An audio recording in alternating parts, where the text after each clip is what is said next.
Doctor साहब, आज supreme court of Pakistan का जो फैसला आया मखसूस नशिस्तों के हवाले से, इस फैसले के कानूनी और सियासी क्या असरात मुरतब होने जा रहे हैं? बहुत बड़े असरात, लेकिन ये आप समझें कि एक प्रोसेस जो है जी, जो कि पूरे सिस्टम जा रहा है और जाता हुआ नज़र आ रहा है, उसका ये एक हिस्सा है। अच्छा, अब इसमें जो है वो क्योंकि हुकूमत इशू नहीं है ना, सिस्टम एक इशू है जिसमें बहुत सारी प्रॉब्लम्स हैं। आप अगर फिर मैं मिसाल दे रहा हूँ, शायद खान अब्बासी साहब की बात सुने या मुख्तलिफ लोगों की, तो सिस्टम की बात वो कर रहे होते हैं ना, या इवन खान साहब की बात भी सुने, या जब इक़्तिदार से बाहर होती हैं ये जमातें, मुस्लिम लीग नून या पाकिस्तान पीपल्स पार्टी, ये सब इक़्तिदार से बाहर होती हैं, तो सिस्टम कि भाई एक ग्रॉसली रॉन्ग एक सिस्टम है जिसमें एक एलीट कैप्चर है और सिक्योरिटी क्राइसिस है और इकोनॉमी और ये सब। अच्छा, अब आज का जो फैसला है, इस पर जनरल बहुत से लोगों ने बात कर ली, लेकिन मैं इस पर थोड़ी सी बात करता हूँ। एक होता है, इसको हम साइंटिफिक लैंग्वेज में कहते हैं कैस्केड इफेक्ट या कैस्केडिंग इफेक्ट। अच्छा, वो ये होता है कि किसी सिस्टम में कोई एक एक्ट हो जाए, किसी एक सिस्टम में एक एक्ट हो, तो वो एक्ट उसके बाद अनइविटेबल या अनफोर्सीन इवेंट्स उसके नतीजे में चेन रिएक्शन आता है। अच्छा, अब ये इस तरह से समझें जैसे कि ये मौसमियात में भी होता है, ये मेडिसिन में भी होता है, जिसको मल्टीपल ऑर्गन फेलियर, एक बीमारी होती है शुरू, फिर दूसरा, तीसरा, मतलब पता चला कि वो मतलब लंग्स इन्वॉल्व थे, लंग्स के बाद देखने गए तो पता किडनीज भी इन्वॉल्व हो गए, मतलब एक कैस्केडिंग इफेक्ट होता है जी। अच्छा, ये रिवर्सल में भी हो सकता है, लेकिन अमूमन ये एक नेगेटिव, मतलब एक सिस्टम्स को ख़राब करता चला जाता है। जैसे ग्रिड स्टेशंस भी नहीं होता, एक जगह जब स्पार्क हो तो आगे पूरी तारें वारें जल गई। तो अब ये जो है ना, ये एक बड़ा कैस्केडिंग इफेक्ट है। ये जहन में रखें कि ये गवर्नमेंट के ऊपर चार्जशीट नहीं है, ये चार्जशीट सिस्टम के ऊपर है, सिस्टम के ऊपर चार्जशीट है ना जी। मतलब इलेक्शन कैसे हुआ, मतलब ये, वरना तो ये आप मुझे बताएं ना कि इसमें तो मतलब ये फैसला भी आ सकता था कि भाई इलेक्शन जो है वो मतलब सीट्स इधर उधर जो भी, ये एक इलेक्शन कमीशन एक अदारा है, उस अदारे के ऊपर एक चार्जशीट है, कंप्लीट चार्जशीट। उस अदारे का एक काम है और उस अदारे का एक ही काम है, और वो हर 4 या 5 साल के बाद वो अदारा उस काम को करने में नाकाम हो जाता है, और उसके नतीजे में एक हिजान बपा होता है।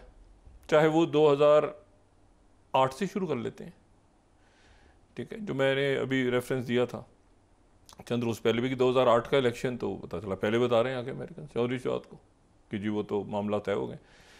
ये जो लोग बात करते हैं ना, बहुत सारे हमारे अहबाब हैं कि जी 2 पार्टियों का इल्हाक हो गया था चार्टर ऑफ डेमोक्रेसी में, वो शायद ये बात भूल जाते हैं। आई रिपीट, और मैं इसको इंडोर्स करूँगा कि सब अपनी हिस्ट्री को ठीक करें। जब ये COD टूट गया था, नवाज शरीफ साहब ने ऐलान किया था कि हम COD को तोड़ रहे हैं, और ये उस वक्त टूटा था जब बेनज़ीर भुट्टो साहब, पाकिस्तान पीपल्स पार्टी की एक बात चली थी, जो जरदारी साहब जिसको कहते हैं, जिसको NRO का नाम दिया गया, या बात उस वक्त बहुत बात हुई, वो बातचीत एक मुज़ाकरात हो रहे थे, और उसके नतीजे में बेनज़ीर साहबा वतन वापस आई, हालांकि उनको सिक्योरिटी खदशात थे, और कराची में उन पर बहुत बड़ा 250 से ज़्यादा शायद उसमें पीपल्स पार्टी के जो कारकुन थे वो शहीद हुए। और थोड़े दिन पहले जरदारी साहब ने जिक्र भी किया कि वो एक बंदा शायद गाड़ी के नीचे घुस रहा था, और मैं वहाँ मौजूद था, सारा जो वाक़यात हुए। नवाज शरीफ साहब उस वक्त अलग हो गए थे, ठीक है, और इसीलिए जो प्रेजिडेंशियल इलेक्शन हुआ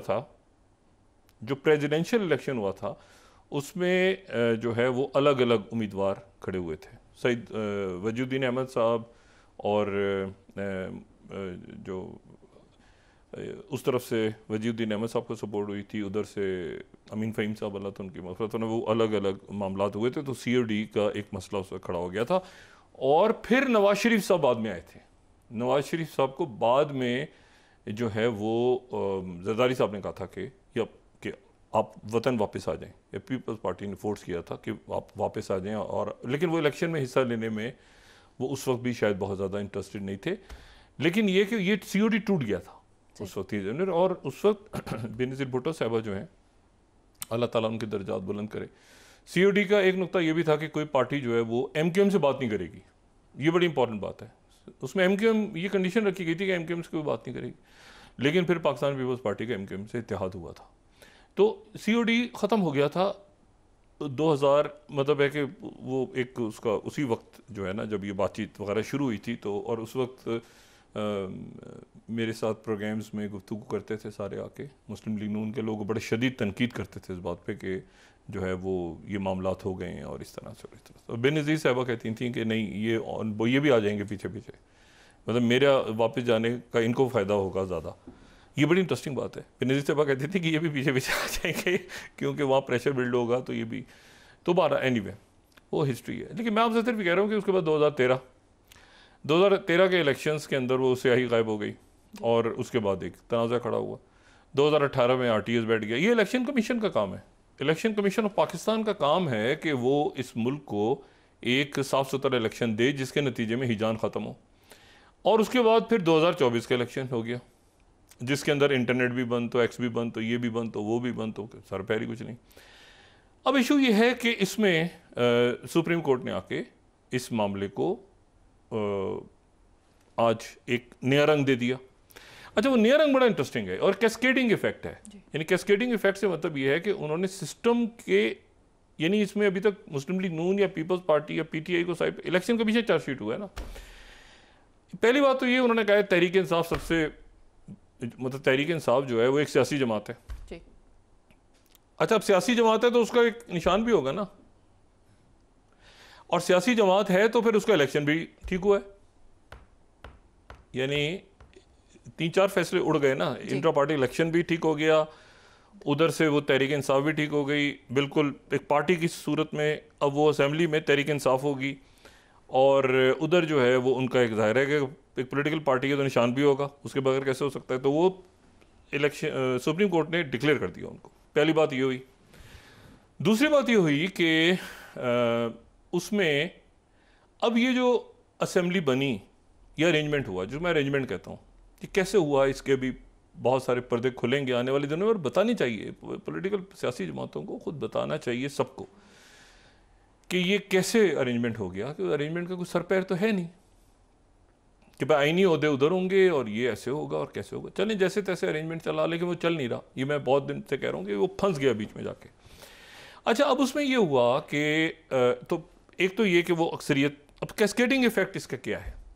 तो 77 के करीब नशिस्तें जो हैं वो शायद डाउटफुल हो गई कौमी असम्बली और उधर की सूबाई, वो जो नंबर्स को अब साइड पे रखे हैं, सिस्टम की बात हो रही है ना। अब उसमें से सेनेटर्स मुंतखब हुए और उनको भी स्पेशल सीट्स के वोट पड़े। अब वो अगर सेनेटर कैसे मुंतखब हो गए, और हाउस में से प्रेसिडेंट भी इलेक्ट हुए हैं। ये कैस्केडिंग इफेक्ट है। इसके कैस्केडिंग इफेक्ट्स आएंगे अब, यानी एक एक करके।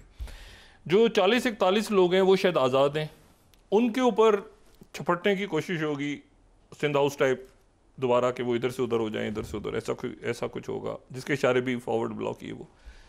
तो ये इसके नतीजे में भी गड़मस मचेगा। ठीक है, जो तहरीक इंसाफ है उसके बाद सीटें ज़्यादा आ जाएंगी तो भी वो हुकूमत तो नहीं बना पाएगी ना। उनके पास अगर वो सबसे बड़ी पार्टी हो जाएगी वो कौमी असम्बली में, लेकिन उनके पास वो जो मतलूबा सीट्स हैं वो तो नहीं होंगी। इनके पास से 2/3 वो इनके पास से निकल गई। पहले तो मोहल्लक थी, अब वो टोटल निकल गई। ना सिर्फ निकली बल्कि ये वही जफर अली शाह साहब वाला कुछ फैसला है कि वो गए कुछ और लेने के लिए थे कि जी बराए करम एक बेंच बना के हमें वो सीटें वापस की जाएँ। वो पता चला वो तहरीक इंसाफ आ गई, पूरी की पूरी सुन्नी इत्तेहाद कौंसल थी वो साइड पे गई, तहरीक इंसाफ फुल फ्लैश अंदर आ गई वापस, और ये जो पार्टी आ गई। अच्छा, और सबसे बड़ी पार्टी है, अब देखें ना, सबसे बड़ी पार्टी बन के आ गई। अब उसके लोगों के ऊपर इधर उधर आगे पीछे होगा, लेकिन जो पॉलिटिकल शख्सियात हैं और बाकी वो समझते हैं कि उसके नतीजे में मज़ीद जो है वो एक ख़राबी पैदा होगी, लोग टूट रहे हैं, फलां हो रहा है। वो एक्सरसाइज होती है नहीं होती मैं नहीं जानता। असल बात यह है कि वो भी सिस्टम के ऊपर एक चार्जशीट होगा अगर ऐसा होता है तो। अच्छा, अब उसमें 45-47 इलेक्शन कमीशन नाकाम हो गया और जो अल्फाज इस्तेमाल हुए हैं फैसले में वो ये कि वो इंटरप्रिटेशन गलत की है तो आइन की। अब मुझे आप ये बताएं कि अमेरिका की करारदाद ज़हन में रखें आप, क्या करारदाद है? वो पाकिस्तान के खिलाफ नहीं है। ये बात मैंने उस दिन कही थी कि वो पाकिस्तान के खिलाफ नहीं बात हुई, वो बात हुई है इलेक्शन के तरीक़ाकार के ऊपर। अक़वाम मुत्तहिदा के सेक्रेटरी जनरल का प्रोग्राम, चाइना, मैं मशरिक़ व मग़रिब शुमाल जुमले इशारों का नाम में बात कहता रहा हूँ। हमारे वज़ीर ख़जाना का वहाँ दौरा कुछ अरसे के लिए अभी जो उन्होंने जाना था वो बात करने के लिए कोई फाइनेंस के हवाले से, वो आगे चला गया, शायद तीसरे हफ्ते में आ गया। IMF का मुझे नहीं पता डेलीगेशन कब आ रहा है। इशू ये है सारा कि इसकी ओनरशिप किसी ने नहीं ली, इस पूरे अरेंजमेंट की ओनरशिप किसी ने नहीं ली। इसमें वो शख्सियात आके दिफा करती रही इनका, जो कि खुद बुनियादी तौर पे इसको अगर दिफा करना था तो वो नवाज शरीफ साहब ने करना था। नवाज शरीफ साहब खुद आते इसको ओन करते। शहबाज शरीफ साहब जो हैं, जाहिर है कि वो मतलब आपको एक्टिव तो बहुत नज़र आ रहे हैं और काम भी कर रहे हैं सारा कुछ, लेकिन एक अरेंजमेंट का हिस्सा है ना। वो एक अरेंजमेंट जो है उसमें जरदारी साहब ने वो एक बात कह दी, फिर वजाहतें भी, क्योंकि जरदारी साहब के भी स्टेक्स हैं, मतलब एक अरेंजमेंट बना हुआ है ना। सवाल ये है सारा कि 3 इशूज़ पे कंसल्टेशन नहीं हुई।